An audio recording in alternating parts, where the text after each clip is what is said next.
Hello everyone, welcome back to our channel Anushruti art zone. Friends, ಇವತ್ತಿನ ವಿಡಿಯೋದಲ್ಲಿ ನೀವು ನೋಡ್ತಾ ಇರೋದು ನೋಡಿ, ಈ ರೀತಿ ನಿಮ್ಮನೇಲಿ ಏನಾದರೂ ತೆಂಗಿನ ಚಿಪ್ಪು ಇದ್ದರೆ ಯಾವುದೇ ಕಾರಣಕ್ಕೂ ಕೂಡ ಬಿಸಾಕಲಿಕ್ಕೆ ಹೋಗಲೇಬೇಡಿ.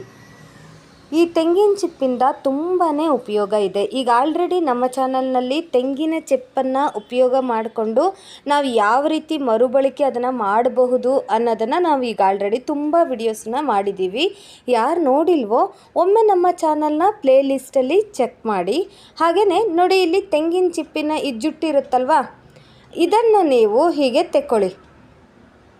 ಈ ಥರ ತೆಕ್ಕೊಂಡ್ಬಿಟ್ಟು ಈ ಜುಟ್ಟಿಂದ ಏನು ಉಪಯೋಗ ಅನ್ನೋದಾದರೆ ನೋಡಿ, ತುಂಬಾ ಒಳ್ಳೆಯ ಉಪಯೋಗ ಇದೆ. ಈ ದೋಸೆ ಅಥವಾ ನಾವು ಚಪಾತಿ, ಪಡ್ಡು ಈ ರೀತಿ ಮಾಡಿದವಾಗ ನಾವು ಬ್ರಷ್ ರೀತಿ ಸಿಲಿಕಾನ್ ಬ್ರಷನ್ನು ನಾವು ಯೂಸ್ ಮಾಡ್ತೀವಿ, ಆಯಿಲನ್ನು ಹಚ್ಚೋಕ್ಕೆ ಅಂತ ಹೇಳಿ. ಹಂಚಿಗೆ ಆಯಿಲನ್ನು ಅಪ್ಲೈ ಮಾಡಲಿಕ್ಕೆ ಅಂತ ಹೇಳಿ ಸಿಲಿಕಾನ್ ಬ್ರಷನ್ನು ನಾವು ಯೂಸ್ ಮಾಡ್ತೀವಿ. ಅದರ ಬದಲು ನೋಡಿ, ಈ ರೀತಿ ನೀವು ತೆಂಗಿನ ಜುಟ್ಟನ್ನು ತಗೊಂಡ್ಬಿಟ್ಟು ನೋಡಿ, ಈ ತೆಂಗಿನ ನಾರು ಇರುತ್ತಲ್ವ, ಇದನ್ನು ತೊಗೊಂಡ್ಬಿಟ್ಟು ನೀಟಾಗಿ ಅದನ್ನು ಕ್ಲೀನ್ ಮಾಡಿ ಅದನ್ನು ನಾವು ಬಳಸ್ಕೋಬಹುದು.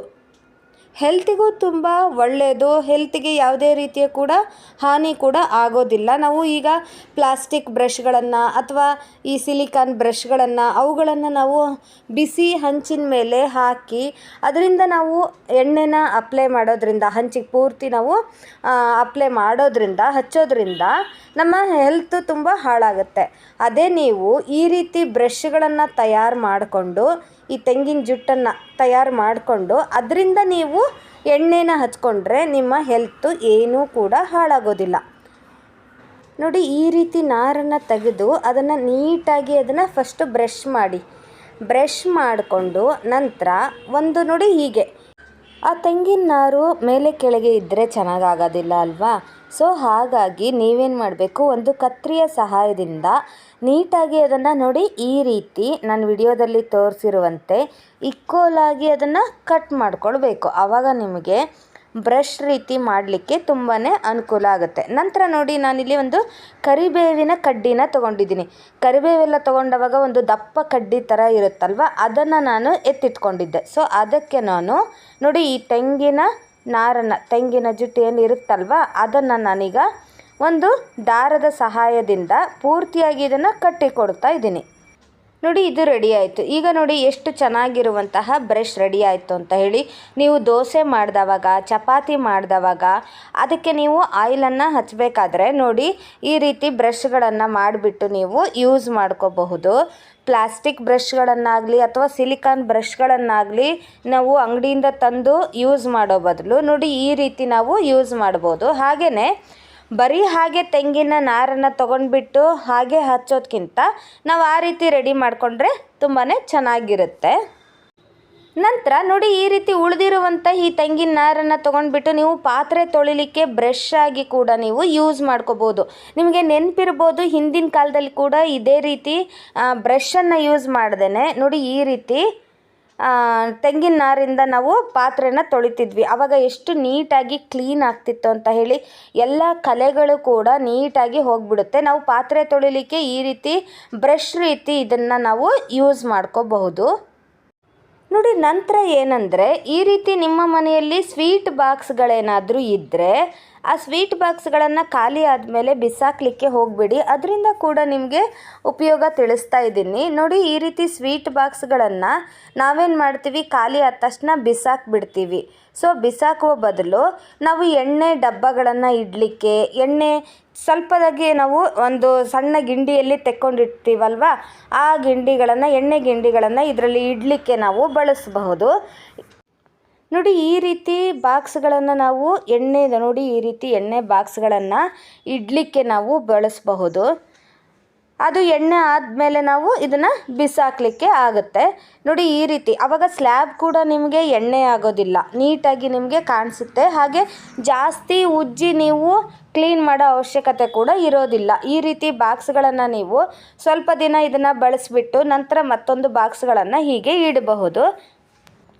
ನೋಡಿ, ಒಂದು ಬಾಕ್ಸ್ ಆದ ತಕ್ಷಣ ಇನ್ನೊಂದು ಬಾಕ್ಸನ್ನು ನಾವು ಯೂಸ್ ಮಾಡ್ಕೋಬಹುದು, ಈ ರೀತಿ ಎಣ್ಣೆನ ನಾವು ಇಡಲಿಕ್ಕೆ ಅಂತ ಹೇಳಿ.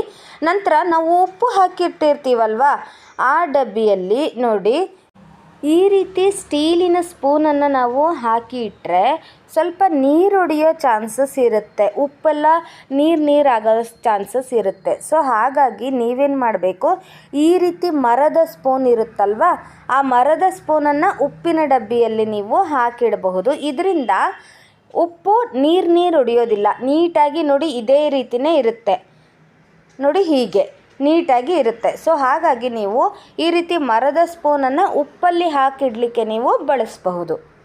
ಇದ್ದರೆ ಸಾಕು, ಸಲೀಸಾಗಿ ಆರಾಮಾಗಿ ನೀವು ಫಟಾಫಟ್ ಅಂತ ಹೇಳಿ ಚಂದವಾಗಿರುವಂತಹ ರಂಗೋಲಿನ ಬಿಡಿಸ್ಬಹುದು.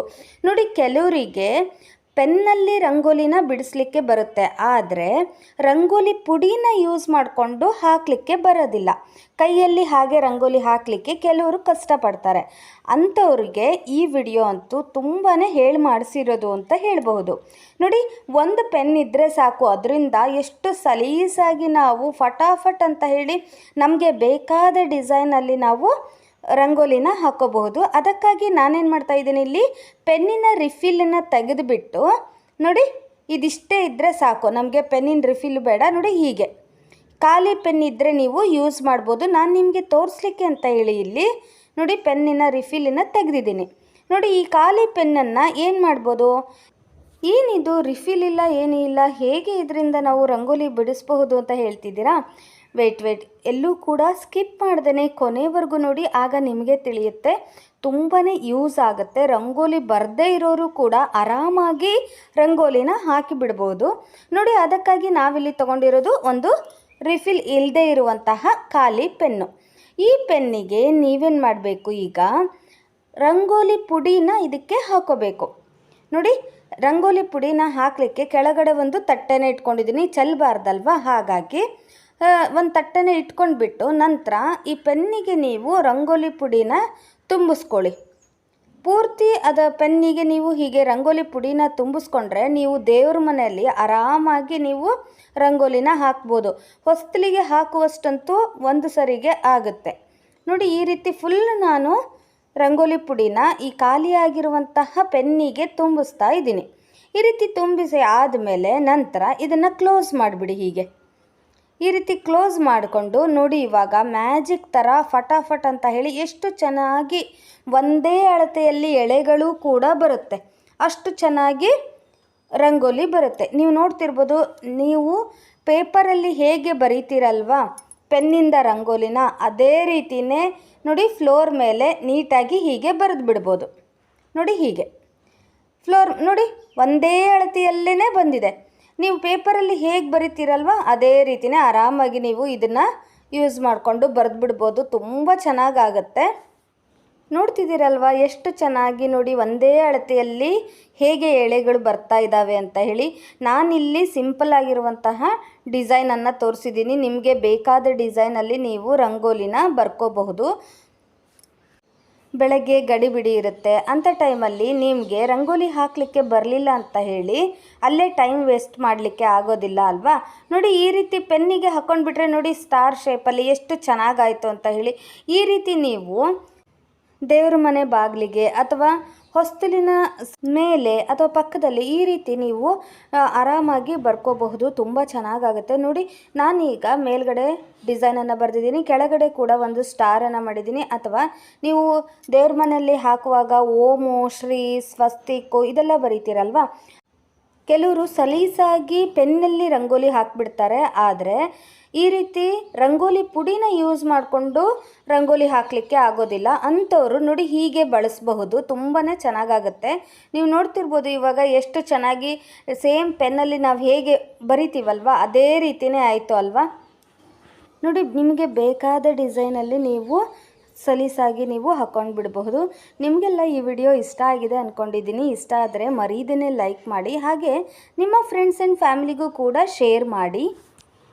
ನಾನಿಲ್ಲಿ ಸಿಂಪಲ್ಲಾಗಿ ಡಿಸೈನ್ಗಳನ್ನು ತೋರಿಸಿದ್ದೀನಿ. ನಿಮಗೆ ಇನ್ನೂ ಒಳ್ಳೊಳ್ಳೆ ಡಿಸೈನ್ ಬಂದರೆ ಅವುಗಳನ್ನು ನೀವು ದೇವ್ರ ಮನೆಗೆ ಅಥವಾ ಹೊಸ್ತಲಿಗೆ ನೀವು ಹಾಕಬಹುದು. ನಿಮಗೆ ಕಲರಲ್ಲಿ ಹಾಕಬೇಕು ಅಂದರೆ ನೀವು ಆ ಪೆನ್ನಲ್ಲಿ ಕಲರಿನ ರಂಗೋಲಿ ಪುಡಿ ಇರುತ್ತಲ್ವ ಅದನ್ನು ಹಾಕಿಬಿಟ್ಟು ನೀವು ಕಲರಲ್ಲಿ ಕೂಡ ರಂಗೋಲಿನ ಈ ರೀತಿ ಹಾಕೋಬಹುದು. ಹಬ್ಬಗಳಲ್ಲೂ ಕೂಡ ನೀವು ಈ ರೀತಿ ಹಾಕೊಂಡ್ಬಿಟ್ಟು ಒಂದೇ ಥರದ ಎಳೆಯಲ್ಲಿ ನೀವು ಸ್ವಲ್ಪ ದಪ್ಪ ಸಣ್ಣ ಬರೋದೇ ಇಲ್ಲ, ತುಂಬ ನೀಟಾಗಿ ಬರುತ್ತೆ. ಆ ರೀತಿ ಬರಬೇಕು ಅಂದರೆ ನೀವೇನು ಮಾಡಬೇಕು, ಪೆನ್ನಲ್ಲಿ ನೀವು ಈ ರೀತಿ ರಂಗೋಲಿ ಪುಡಿನ ಹಾಕಿಬಿಟ್ಟು ನೀವು ರಂಗೋಲಿನ ಬರ್ಕೋಬಹುದು. ಅಥವಾ ಪೆನ್ನಿಗೆ ಸ್ವಲ್ಪ ಸ್ವಲ್ಪನೇ ನಾವು ಹಾಕ್ತಾನೆ ಇರಬೇಕು ರಂಗೋಲಿ ಪುಡಿನ. ಇದನ್ನು ಯಾರು ಮಾಡ್ತಾರಪ್ಪ ತಲೆನೋವು ಅನ್ನೋರು ನೀವೇನು ಮಾಡಬಹುದು ಅಂದರೆ ಚಿಕ್ಕದಾಗಿರುವಂತಹ ಬಾಟಲ್ನ ತೊಗೊಂಡ್ಬಿಟ್ಟು ಅದಕ್ಕೆ ನೀವು ರಂಗೋಲಿ ಪುಡಿನ ತುಂಬಿಸ್ಕೊಂಡು ಹಾಗೆಯೇ ಅದರ ಬಾಟಲಿನ ಕ್ಯಾಪಿಗೆ ಒಂದು ಹೋಲ್ ಮಾಡಿಕೊಂಡು ಅದಕ್ಕೆ ನೀವು ಈ ರೀತಿ ಪೆನ್ನನ್ನು ಸಿಗಿಸಿ ನೀವು ರಂಗೋಲಿನ ಹಾಕಬಹುದು. ಅದರಲ್ಲೂ ಕೂಡ ತುಂಬಾ ಚೆನ್ನಾಗಿ ಕಾಣಿಸುತ್ತೆ. ನೆಕ್ಸ್ಟ್ ವಿಡಿಯೋದಲ್ಲಿ ನಾನು ಅದನ್ನು ಹೇಗೆ ಮಾಡೋದು ಅಂತ ಹೇಳಿ ತಿಳಿಸ್ಕೊಡ್ತೀನಿ. ಅಥವಾ ಗಮ್ ಬಾಟಲ್ ಇರುತ್ತಲ್ಲ, ಅಥವಾ ಈ ಮಿಷನ್ನಿಗೆ ಆಯಿಲ್ ಎಲ್ಲ ಹಾಕ್ತಾರಲ್ವ ಅದಿರುತ್ತಲ್ವ, ಅದ ಬಾಟಲಿಗೂ ಕೂಡ ನೀವು ರಂಗೋಲಿ ಪುಡಿನ ಹಾಕಿಬಿಟ್ಟು ನೀವು ರಂಗೋಲಿನ ಹಾಕ್ಬೋದು. ಅದರಲ್ಲೂ ಕೂಡ ತುಂಬಾ ಚೆನ್ನಾಗಿ ಬರುತ್ತೆ, ಎಳೆ ಎಲ್ಲ ನೀಟಾಗಿ ಬರುತ್ತೆ. ಬೆಳಗ್ಗೆ ಗಡಿಬಿಡಿಲಿ ರಂಗೋಲಿ ಹಾಕಲಿಕ್ಕೆ ಕಷ್ಟ ಆಗ್ತಿದೆ ಅನ್ನೋರು ರಂಗೋಲಿ ಪೆನ್ನಲ್ಲಾದರೆ ಬಿಡ್ಬೋದಿತ್ತು, ಆದರೆ ರಂಗೋಲಿ ಪುಡಿಯಿಂದ ಕೈಯಲ್ಲಿ ಬಿಡೋದು ಕಷ್ಟ ಆಗುತ್ತೆ ಅನ್ನೋರು ನೀವು ಈ ರೀತಿ ಟ್ರಿಕ್ಕನ್ನು ಯೂಸ್ ಮಾಡಬಹುದು. ಓಕೆ ಫ್ರೆಂಡ್ಸ್, ನಿಮ್ಮೆಲ್ಲರಿಗೂ ಕೂಡ ಈ ವಿಡಿಯೋ ಇಷ್ಟ ಆಗಿದೆ ಅಂದ್ಕೊಂಡಿದ್ದೀನಿ. ಇಷ್ಟ ಆದರೆ ಮರೀದೇನೆ ಲೈಕ್ ಮಾಡಿ, ಹಾಗೆ ನಿಮ್ಮ ಫ್ರೆಂಡ್ಸ್ ಆ್ಯಂಡ್ ಫ್ಯಾಮಿಲಿಗೂ ಕೂಡ ಶೇರ್ ಮಾಡಿ. ಸಿಗೋಣ ಮತ್ತೊಂದು ಇಂಟ್ರೆಸ್ಟಿಂಗ್ ಹಾಗೆಯೇ ಯೂಸ್ಫುಲ್ ವಿಡಿಯೋಂದಿಗೆ. ಬಾಯ್ ಹೇಳೋಕ್ಕೂ ಮುಂಚೆ ಈ ವಿಡಿಯೋ ಬಗ್ಗೆ ನಿಮ್ಮ ಅನಿಸಿಕೆನ ನನಗೆ ಕಮೆಂಟ್ ಮೂಲಕ ತಿಳಿಸಿ. ಸಿಗೋಣ ಹಾಗಾದರೆ ಮತ್ತೊಂದು ಇಂಟ್ರೆಸ್ಟಿಂಗ್ ಹಾಗೆಯೇ ಯೂಸ್ಫುಲ್ ವಿಡಿಯೋಂದಿಗೆ. ವಿಡಿಯೋ ನೋಡಿದ್ದಕ್ಕಾಗಿ ಧನ್ಯವಾದಗಳು.